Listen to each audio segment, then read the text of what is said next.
Good morning students. Single line diagram સમજવા માટે સૌથી પહેલાં આપણે અહીંયા આકૃતિમાં જે A0 શીટની અંદર જે SLD દર્શાવ્યું છે, સિંગલ લાઇન ડાયાગ્રામ દર્શાવ્યું છે, તે સ્ટડી કરતાં પહેલાં આપણે ટાઇટલ બ્લોક ઉપર નજર કરીએ. તો ટાઇટલ બ્લોકની અંદર તમને પર્ટિક્યુલર ફેક્ટરી લેઆઉટ, કોણે ડિઝાઇન કરાવડાયું છે અને કોના માટે ડિઝાઇન થયું છે તેની માહિતી મળશે. ઓકે, તો જોઈએ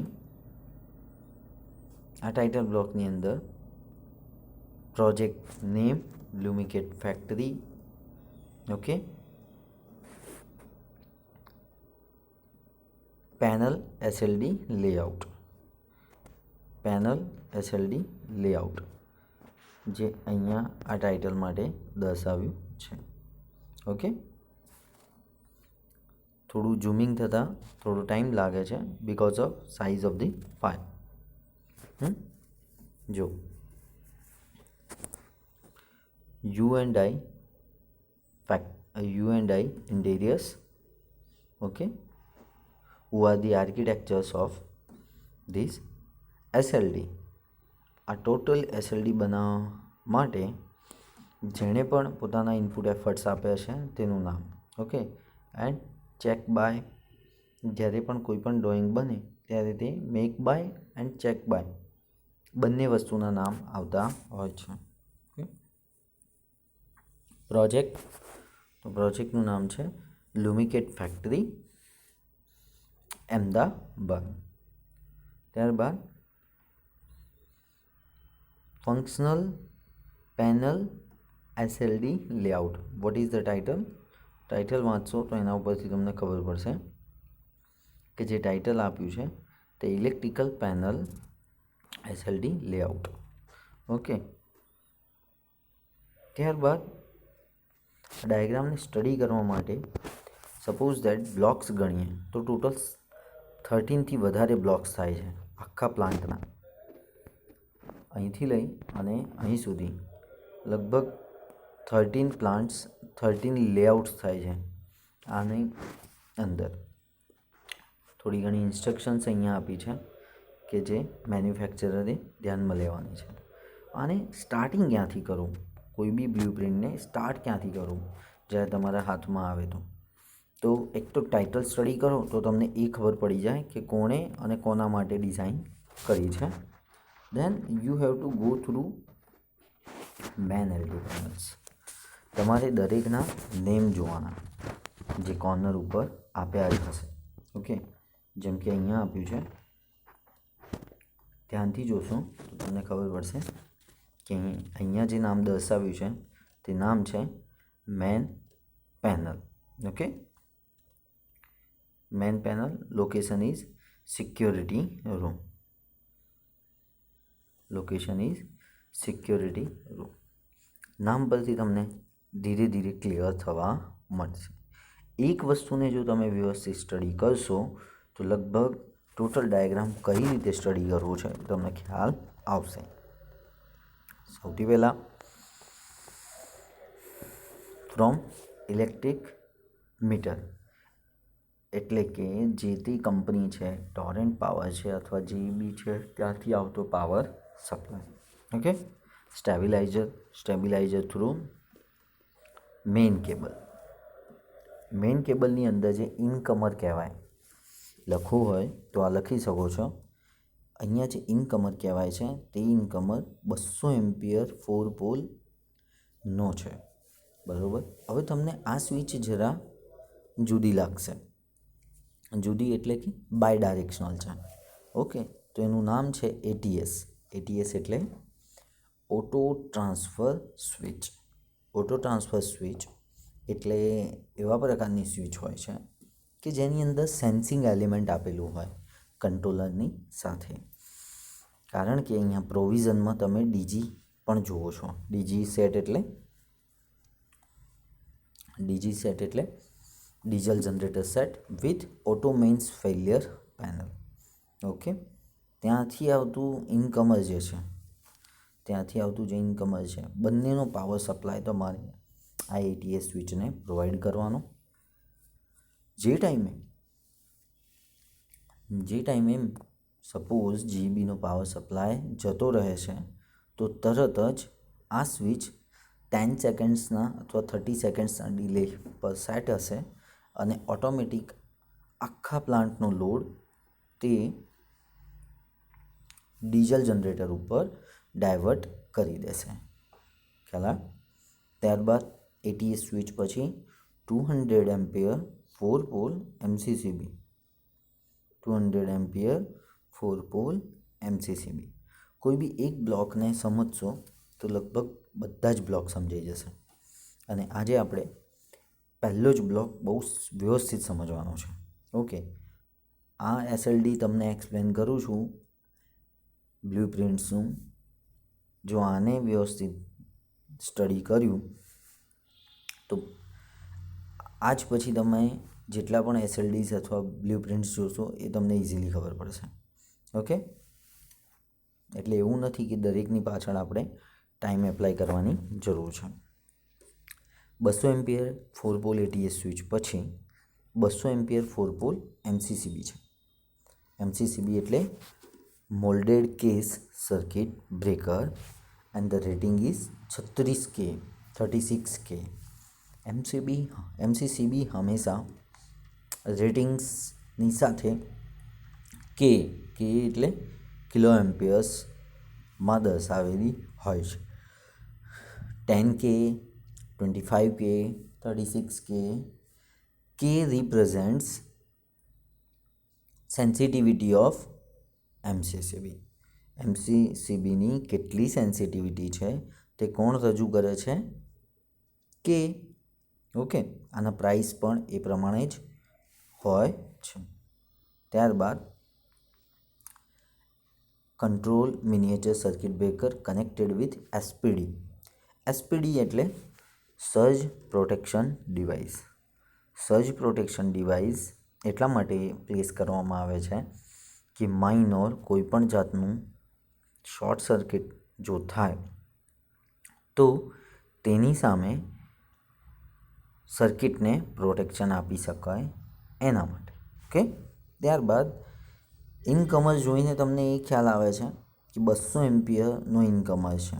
ઓકે, 200 એમ્પિયરના ઇનકમરની સામે તમારે જો પર્ટિક્યુલર એમ્પિયર્સ મેઝર કરવાના હોય, જ્યારે પણ મેઝર કરવાના હોય તો તમે કઈ રીતે મેઝર કરશો? સીટી રેશિયો પ્રમાણે. અહીંયા સીટી રેશિયો જે આપણે પરચેસ કર્યો છે તે છે 200/5 એમ્પિયર. 200/5 એમ્પિયર. જો 200ની જગ્યાએ 100 એમ્પિયરની સ્વિચ હોય તો સીટી રેશિયો જે એમ્પિયરનો સિલેક્ટ કરવાનો આવે તે 100/5નું સિલેક્ટ કરવાનું. ઓકે, એટલે શું છે કે જો સર્કિટમાં ફૂલ લોડ એમ્પિયર હશે, 200 એમ્પિયર હશે, તો અહીંયા જે પણ મીટર પ્લેસ કર્યું હશે તે મીટર 5 એમ્પ શો કરશે. 5 એમ્પના રેશિયોમાં. ઓકે, 20-50-100. અહીંયા 200/5 છે તો 40 એમ્પિયર્સ. એટલે જો 80 એમ્પિયરનો લોડ હશે તો એનર્જી મીટર જે પણ હશે મલ્ટીફંક્શન મીટર M1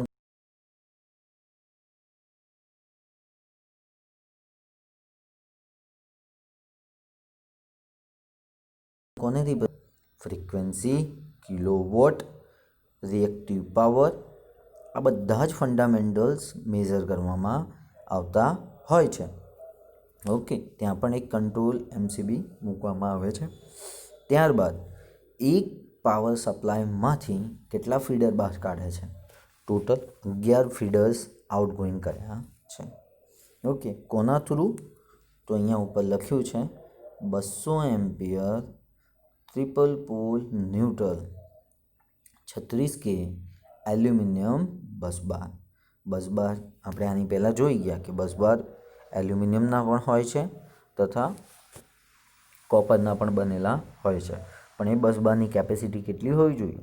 200 એમ્પિયરની હોવી જોઈએ.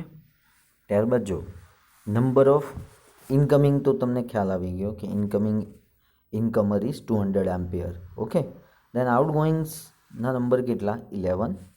11ની સાપેક્ષે ઓકે એક વસ્તુ અહીંયા આરવાયબી ઇન્ડિકેટર અને 3 ફેઝ પાવરના ઇન્ડિકેશન કોણ તમને દર્શાવે?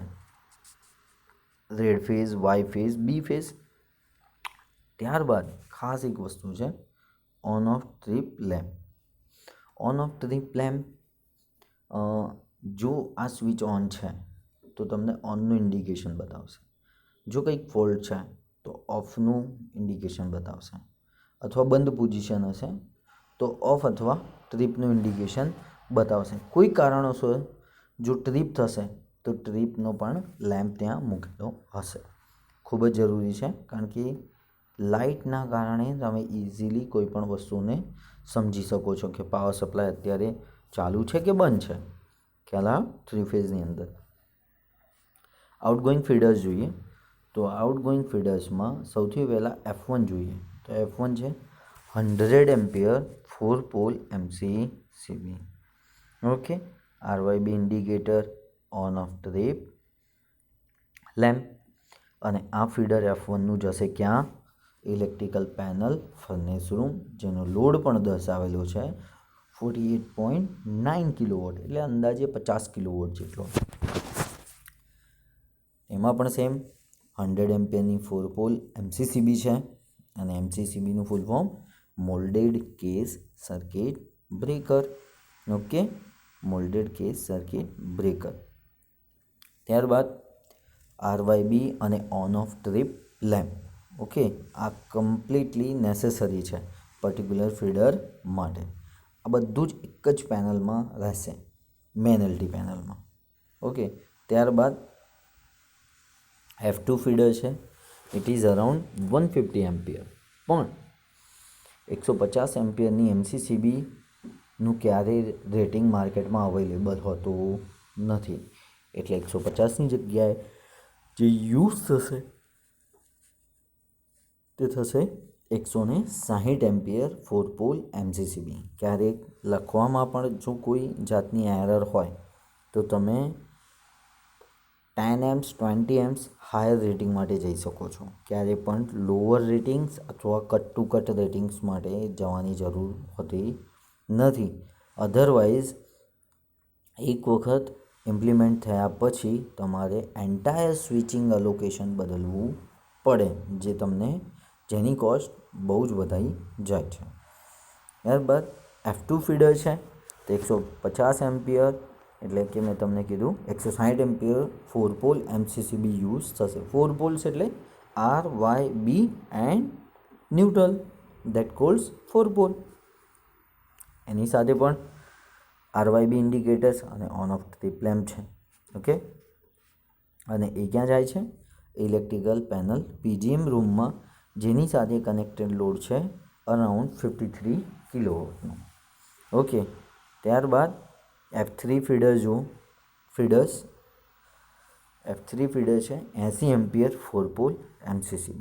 ઓકે, તો same RYB indicator, on off trip lamp એમાં પણ આવશે. Electrical panel electrolysis load is connected around 23 kilowatt. Okay, F4 જોઈએ તો એ પણ same 80 ampere 4 pole MCCB, RYB indicator, electrical panel silver સેક્શનમાં જાય છે.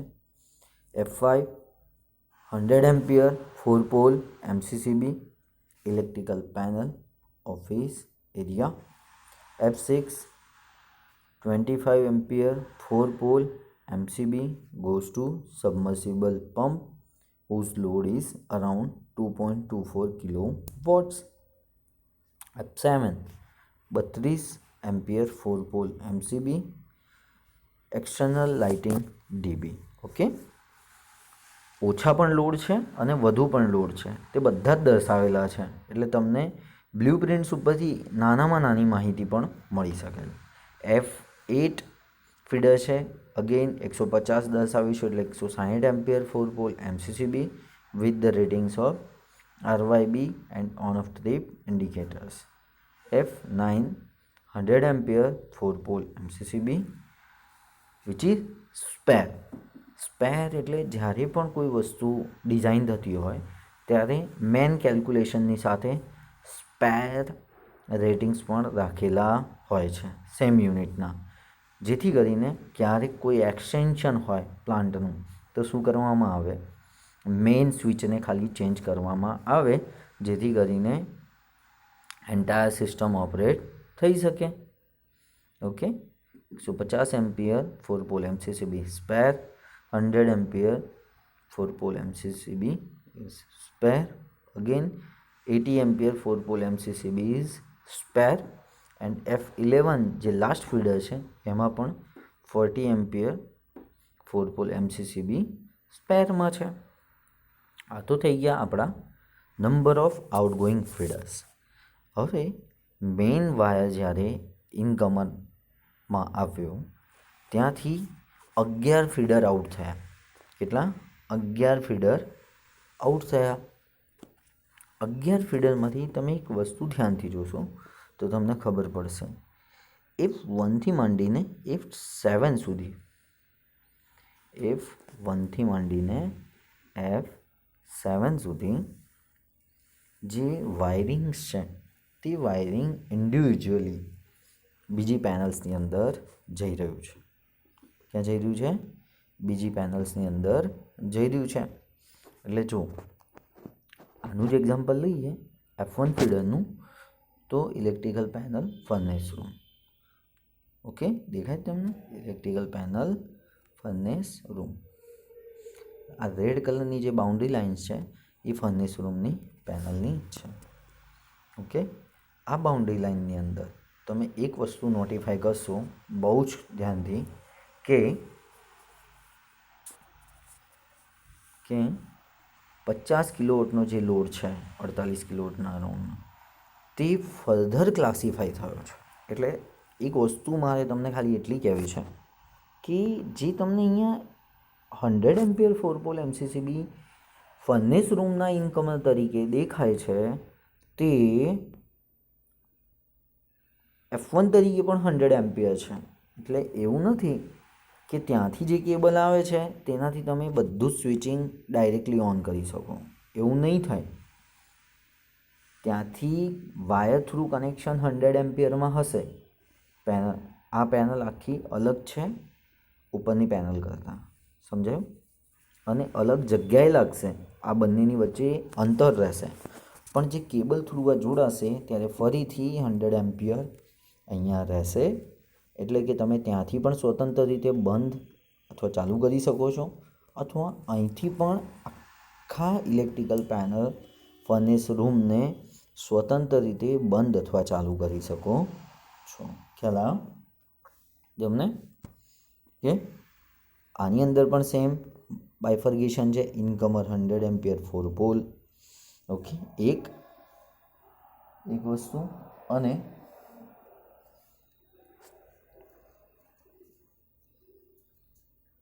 એક વસ્તુ ત્યારબાદ 36 કે MCCB RYB SPD આની અંદર પણ છે. RYB on off trip lamp. Okay, city ratio બદલાશે. સિટી રેશિયો છે 100/5. ઓકે, 100/5 એમ્પિયરનો સિટી રેશિયો છે. ફરીથી M1, તો M1 છે એ મલ્ટીફંક્શન મીટર છે. ઓકે, અને આના કેટલા જુદા ભાગ પડશે? તો આના લગભગ 15 જેટલા ફીડર બહાર પડે છે. તમે ધ્યાનથી જોશો તો તમને અંદાજો આવશે કે 15 જેટલા ફીડર 100 એમ્પિયરની ઇનકમરમાંથી બહાર પડે છે. ઓકે, હવે તમને ધીરે ધીરે આ ડ્રોઈંગ સમજાશે અને ખ્યાલ આવશે. સિટી રેશિયો પછી F1 25 ampere 4 pole MCB, F2 25 ampere 4 pole MCB. અને ક્યાં ક્યાં જઈ રહ્યું છે? સપોઝ અહીંયા લોડ કનેક્ટેડ છે તો F1નું ફીડર જઈ રહ્યું છે small furnace 0.75 kilowatt. 25 ampere 4 pole છે એ કંટ્રોલ પેનલમાં 6.7 કિલોવોટ માટે જઈ રહ્યું છે. F3 રોટરી ફર્નેસમાં 20 કિલોવોટ માટે જઈ રહ્યું છે. Okay, and provide NONC contact for to operation. જ્યારે પણ કોઈ ઇન્સ્ટ્રક્શન રેડ લેટર્સમાં લખ્યું હોય તો તે વસ્તુ યુઝરને એક્સ્ટ્રા જોઈએ છે તેવું સાબિત થાય. ઓકે, એટલે કોઈ વસ્તુને ઓન અથવા ઓફ કરવા માટે NONC કોન્ટેક્ટની જરૂર પડે છે. ઓકે, એટલે આજના ડ્રોઈંગની અંદર અથવા SLDની અંદર હું તમને બે જ ડાયાગ્રામ એક્સપ્લેન કરું છું, મેન એલટી પેનલ અને ઇલેક્ટ્રિકલ પેનલ ફર્નેસ રૂમ. બીજો પૂરો ડાયાગ્રામ આપણે જ્યારે પણ પ્રેક્ટિકલ્સની અંદર સેમ ડ્રો કરવાનું છે A0 અથવા A3 શીટની અંદર.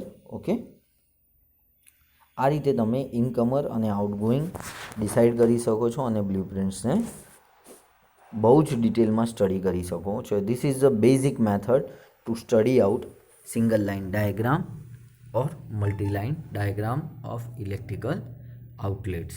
ઓકે, એક્સપેક્ટેશન રાખું છું કે તમને આ લેક્ચરની અંદર ખૂબ જ બ્રીફમાં ખ્યાલ આવ્યો હશે.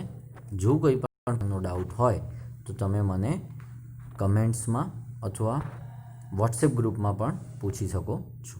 Okay, thank you.